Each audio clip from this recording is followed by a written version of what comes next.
Hey guys, what's going on? Steven back again, and I'm back with another Walking Dead video from the Thrifty Typewriter.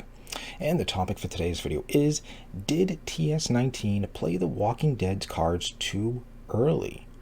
Good question. TS-19 was the episode that we now know, but back then we did not know that Dr. Jenner whispered to Rick that, hey, everybody is infected.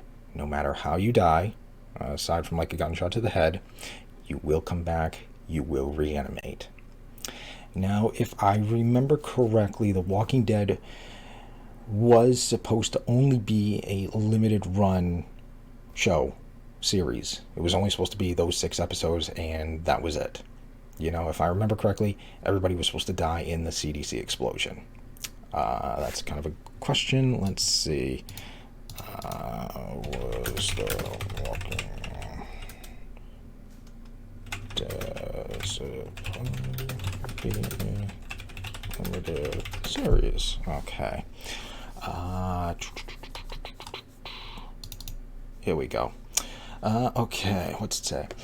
The first season of The Walking Dead only consists of 6 episodes due to a combination of factors. One of the main reasons is that the show was originally developed as a limited series with a short initial test run to test the waters and gauge audiences' interest.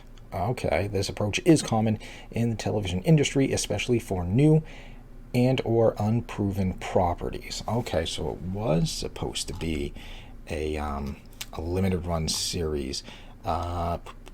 Simple economics. AMC had no idea whether or not the unprecedented show might flop. I don't recall the commercials back then, but I don't believe Lincoln Automotive was a sponsor back then.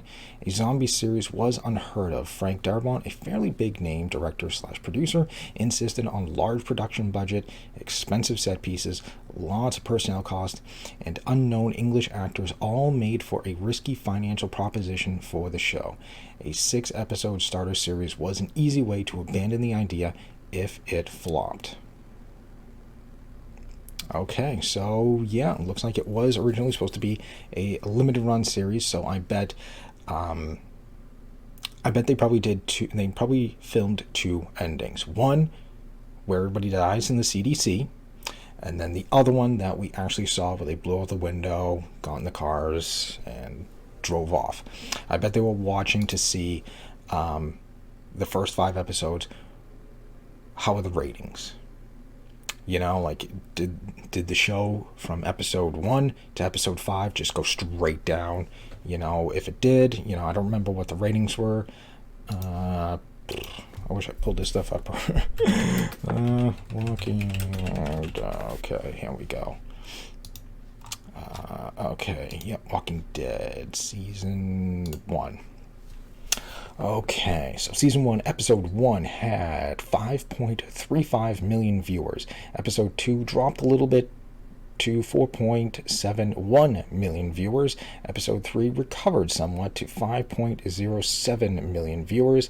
Episode 4 dropped a little bit to 4.75 million viewers, and then episode 5 recovered quite a bit to 5.56 million viewers.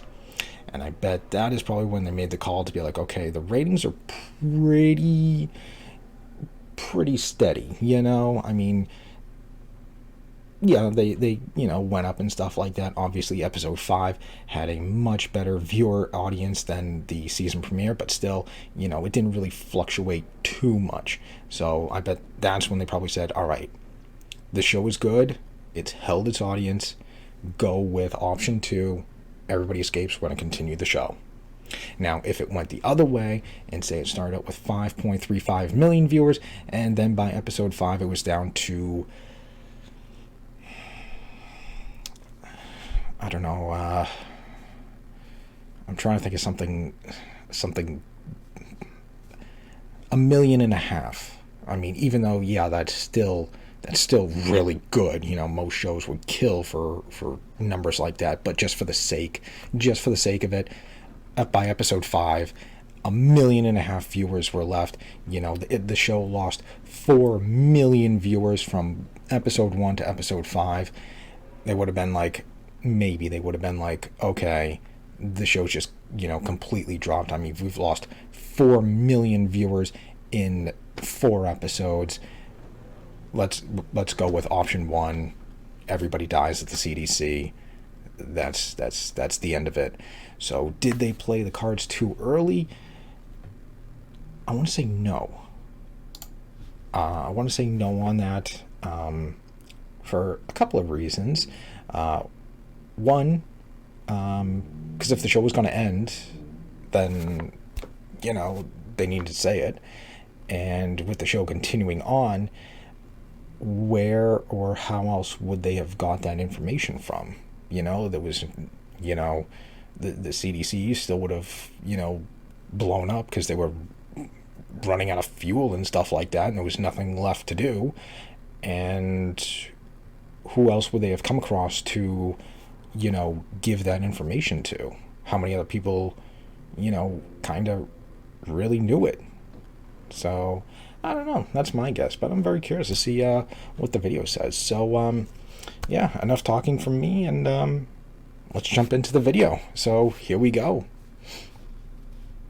The biggest question people have whenever it comes to any zombie-related media is how it all started. What makes people come back to life after they've died? Across so many different zombie-related stories, there's always a different answer, or more commonly, there's no answer. So how did The Walking Dead deal with the virus's origin? That brings us to the conversation of the Season 1 finale, TS-19. We got some answers to these types of questions, and also some more questions that we wouldn't have answers to until much later on. But after how long the Walking Dead series has been on and has gone on to be, there's been a lot of conversations around this finale, some claiming that the show played their cards too early, and with the current direction the universe seems to be heading in, this episode also still raises some questions that we need answers to. So in today's video, I'm going to be recapping the Season 1 finale of The Walking Dead, giving my analysis of the episode and my overall thoughts. So grab your hand grenades and let's head on over to the CDC to discuss Season 1, Episode 6,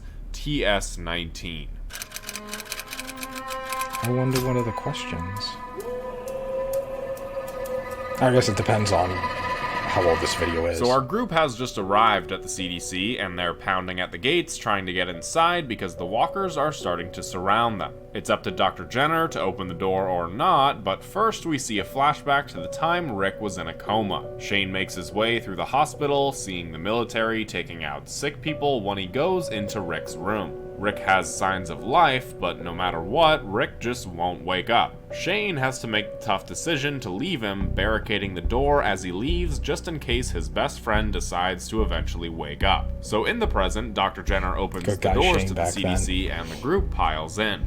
The inside is quiet until Jenner comes out to meet them. He asks if anybody is infected, and they say they aren't and they just want a chance. He says that all of them are going to submit to a blood test. That's the price of admission, and Rick agrees. Jenner closes the doors, saying that once they shut, they stay shut. Jenner shows them around the facility, introducing them to his AI partner Vi, saying that everybody else is gone and it's just him. They go to take their blood tests, and Andrea almost faints, Jackie saying that she hasn't eaten in days, and none of them really have.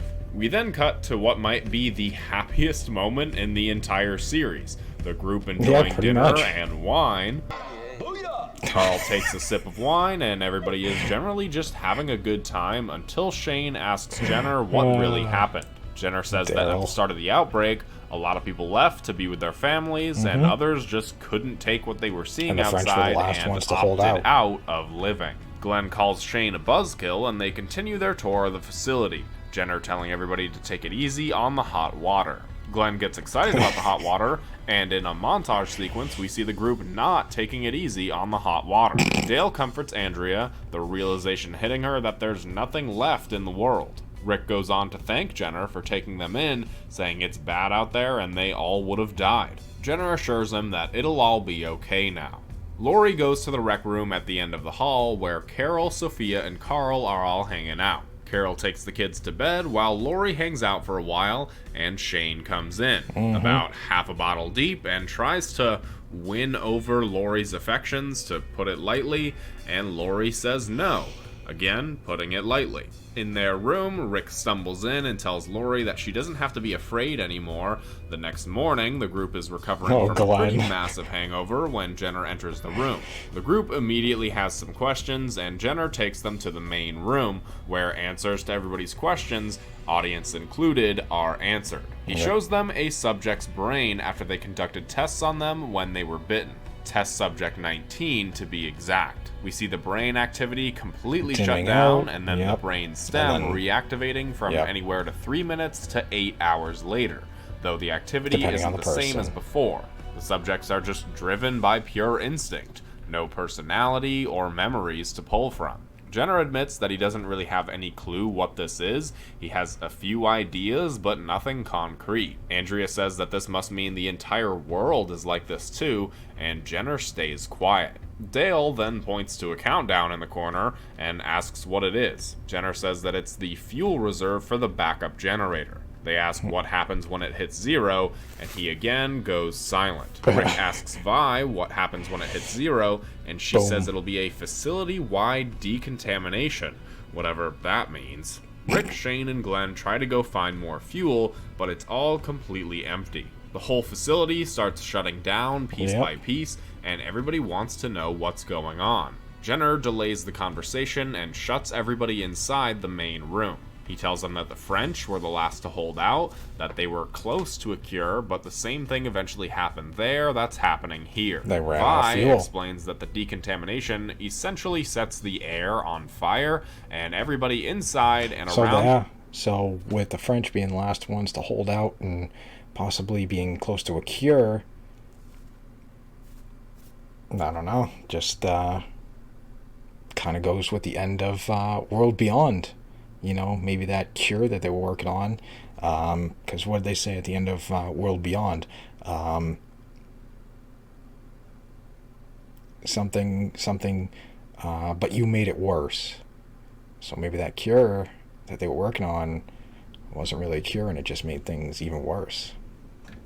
The facility will die. Shane and Daryl attempt to cut the doors open with an axe, but Jenner tells them that the doors are made to withstand the blast of a rocket launcher. Jenner tries to convince everybody that this is the best way to go. Out there, you'll have a short life and a painful death. This will be quick and painless. Tensions raise, and people continue to bicker, cry, yell, and nothing seems to be working. Jenner reveals that his wife was test subject 19, that she was a marvel in this field, and that she could have probably done something about this, but he's just Edwin Jenner. So he tried for as long and as hard as he possibly could, but he can't do it anymore. Rick says that he just wants a chance, and Jenner reluctantly opens the doors. He tells Jenner that he's grateful, to which Jenner replies a now infamous kind of a shame line, Dr. Jenner didn't go with him. They will come when you won't be. The group starts to leave, all except for Jackie and Andrea. Dale tries to convince Andrea to leave, but she won't budge, so Dale says, That'd be a fine, good video. I'm staying What too. if Dr. They try to Jenner get out of the went with them? facility in some way, shape, or form, but nothing is working. Just saying, that'd be until kinda cool. Carol offers up a grenade that she took when she was doing Rick's laundry. Rick sets off the grenade, and they all escape, even seeing Dale and Andrea coming at the last minute. They brace for impact, and the most boom. 2010 TV budget explosion collapses the CDC and Which is leaves actually the a pretty group cool on explosion. the road. Once again, looking for safety, once again looking for survival, as they drive off and the season ends. Yep. So the episode starts off with a flashback to the fall of Atlanta. Shane is doing everything he can to help Rick while also keeping himself alive, and we see just how bad things really were at the start. It's pretty miraculous that Rick eventually survived all of this, and that this trooper didn't just shoot Rick anyways when he entered the room. Imagine how different the world would have been without Rick Grimes. This also comes back when Lori and Shane are talking, because Lori accuses Shane of abandoning Rick, and in this situation, Shane didn't really have a choice. He did everything he could for Rick, trying to wake him up and carry him out before realizing it's no use, and his life support system just went offline, so Rick's basically as good as gone. I can't really blame Shane for leaving Rick here. No, if he had he stayed, can't. he probably would have just gotten himself killed too. What you mean, you see can someone with all blame that Shane stuff, it's like, for what do is you his unplug? What do actions you later pull in the out? I episode. mean, It's very easy to look back at Shane's character as a know? whole and call him a very complex and interesting character, but in this episode, Shane really is just the worst. And it's a good indication for just how unhinged he was becoming for that primary storyline in the second season. Yeah. But when the group enters the CDC, the first half of the episode is really about bringing this place up. There's security, hot water, food, wine, and everything really seems too good to be true. Like I said, this might be the happiest scene in the entire show, and I truly think it might be because I can't think of another moment like this. Yeah, Maybe that's the true. dream sequence of all of them having dinner. Yeah, but that's a the dream. finale dinner scene, but they just don't have the same ring to them. Yeah, so I'm putting this there's in no as my Rick and pick for stuff. the happiest scene in the series. If there's another one that I'm forgetting about, let me know that in the comments below. But as the Yeah. episode goes on, Yeah, I think I agree with him. That is probably like the happiest scene, if you think about it. I mean, you know, we still get the original crew. I mean, yes, this final one was good, but I mean, no Rick, no Carl, no Lori, no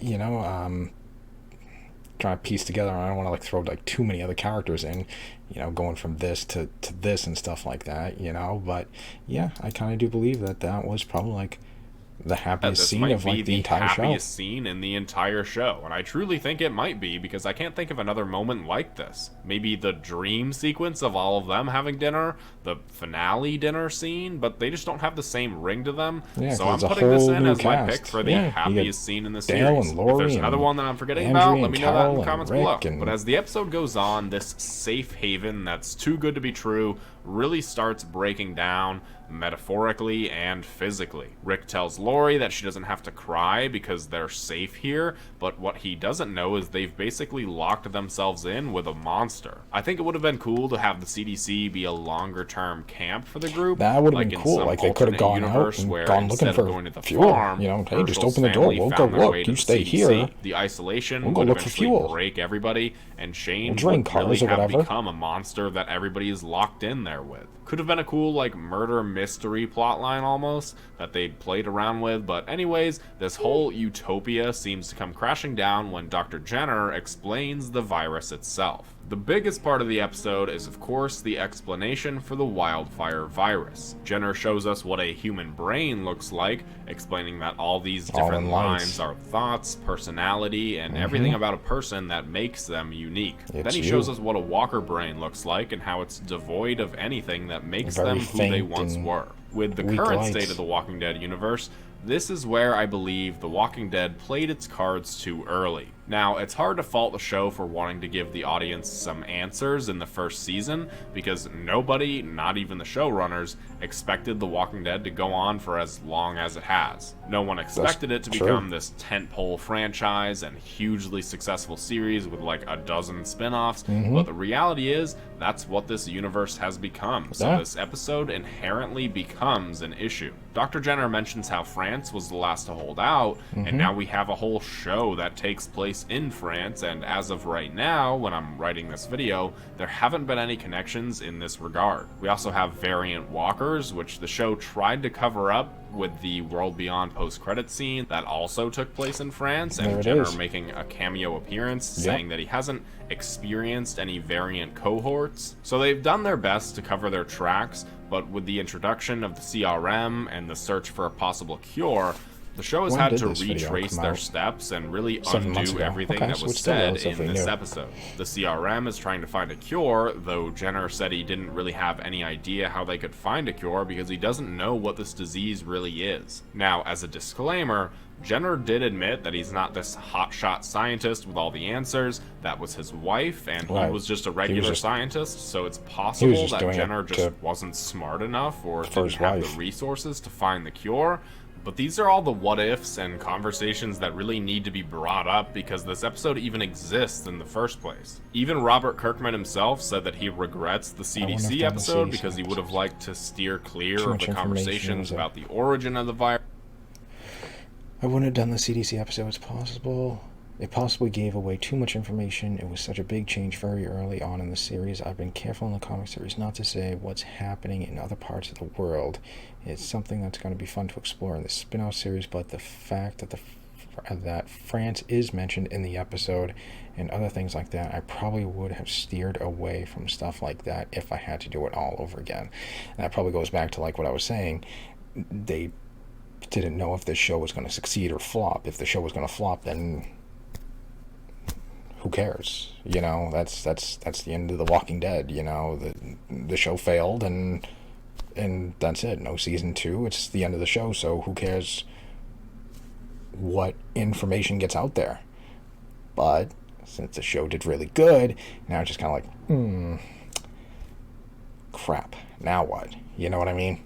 Virus and what's happening in other countries. So I guess the answer to my own title in the video, yes, The Walking Dead did reveal its cards too early according to the creator himself. I will give the show a lot of credit here. They didn't just decide to retcon the whole CDC plotline. They've had to retrace their steps, yes, but at least they're covering all the tracks in order to try and rewrite the history of their own show. It's kind of how I feel about Stranger Things. Season 4 really tried to make Vecna behind everything from the very beginning, and they had to do a lot of backtracking to rewrite the history of their own show because they didn't expect it to be such a hit and a massive story. These moves seem really obvious to me, trying to write something in that wasn't planned from the very beginning, but if you're gonna do that, then I much prefer the way that The Walking Dead and Stranger Things have handled that, rather than just trying to retcon different story elements. Right. Now, a lot of you might be like thinking that I'm it. saying this is a bad episode because of everything that's happened in the franchise recently, but I'm not saying that at all. In fact, I think this is a great episode and a fantastic way to end the first season. I remember being satisfied with learning about the origin of the virus and what's really going on,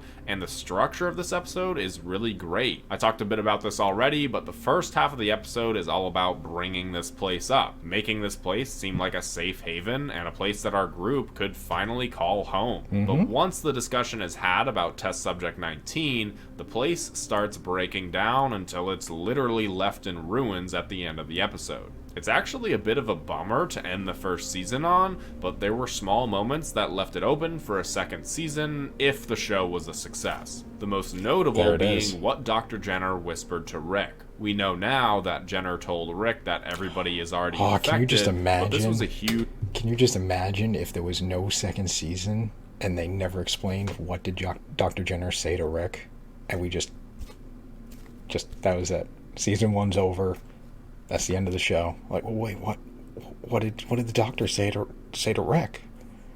Oh man, that would have been huge mystery that the show had that wouldn't be answered until the next season's finale. And Dr. Jenner also has his infamous line, "The day will come when you won't be," which, if you don't know this, is what the season 7 premiere is titled, which basically insinuates that that was the day Rick Grimes was no longer grateful for this chance that Dr. Jenner gave them. A very clever nod to the episode and really proves just how dark that day was. This episode showed us a complete arc in a single episode. Yes, Jenner was in the episode before, but this episode really showcases what the early seasons did right and what the later seasons got wrong, and that's the pacing. This episode doesn't feel too rushed or too long.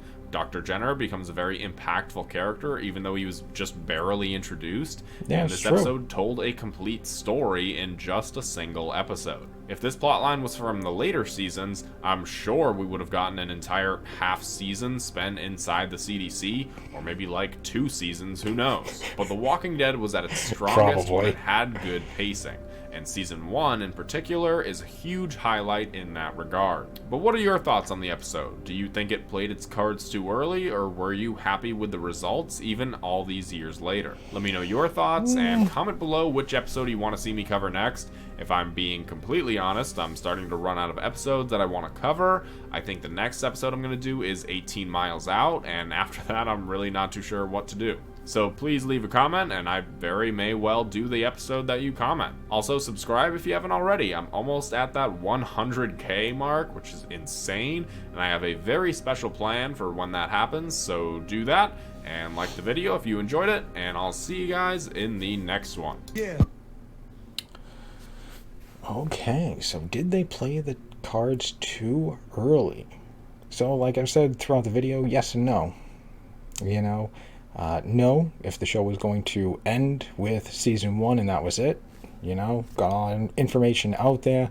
Um, Everybody dies, everybody comes back, everybody is infected, yada, yada, yada. France was working on a cure and stuff like that. They were the last ones to hold out. But then same thing happened to everybody else. They just ran out of fuel, and then that would have ended, and basically that would have been the end of the world, and that's it. But, since the show kept going and stuff, possibly, yes, it did kind of give it away. Although it was nice actually getting some answers about stuff finally and stuff. So, I mean, yes and no. Yes, cool. We finally got some answers about, certain things and stuff like that. But then it's also like, yeah, they did kind of give it away a little, too early. Because, he mentions France and stuff like that. We don't see anything about that until, 10 years later, when we have, the ending of that World Beyond scene with, that woman in France and whoever that guy was that shot her, and, this started here and then you made it worse and yada, yada, yada, and then he shot her and killed her, and Daryl going over there in France, so it's like, that's, like a decade later, finally going back to that and stuff. So I guess it kind of depends on just whichever way you kind of thought the show was going to go, I do like the idea of, what if they did stay at the CDC a little bit longer? That would have been kind of cool, maybe into season 2 a little bit. That would have been, I don't know. I mean, could have been interesting. Dr. Jenner could have stayed in there, and Rick and Shane and Daryl could have ran out and scrounged around for fuel and stuff, kept the place going.